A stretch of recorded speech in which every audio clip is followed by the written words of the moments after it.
Hey guys, I'm Kimberly Stahl. Thanks for joining me on this special edition of Benelux Day Voyage. Today we're standing inside of the Royal Military Museum located in Brussels, Belgium, where they have a permanent display of World War I artifacts. However, today we're going to go inside of the Expo 1418 to check out some of the more unique artifacts from all over the world to commemorate the start of World War I. Let's go dive into some history.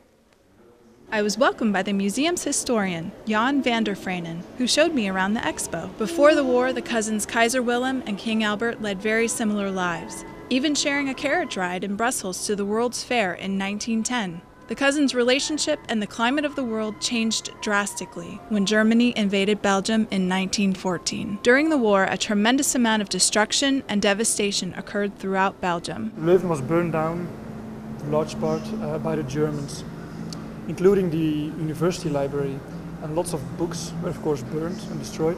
I have one of these destroyed books, the remnants of the book, on display here. It's quite an interesting piece. It symbolizes the German aggression in 1914. I was surprised to see a little taste of home at the American Surplus Store, which Jan explained was established as the first organized humanitarian effort to aid the starving people of Belgium. There are a lot of items in this display case, but one that caught my eye in particular was this embroidered flower bag.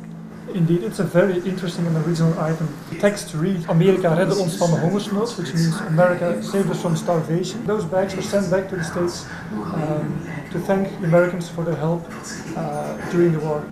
Following the war, Kaiser Wilhelm was exiled to the Netherlands and was famous for saying that the only good thing to come from the new government was gummy bears. He had a pretty big ego. He had a pretty big ego, I can imagine.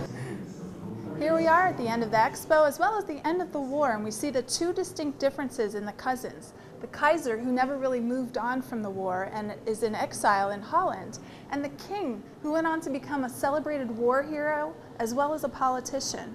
It's fascinating. If you're a history buff, this is not to be missed. It will be here until April of 2015. From AFM Benelux, I'm Kimberly Stahl. See you next time on Benelux Day Voyage. I'm gonna go get some gummy bears.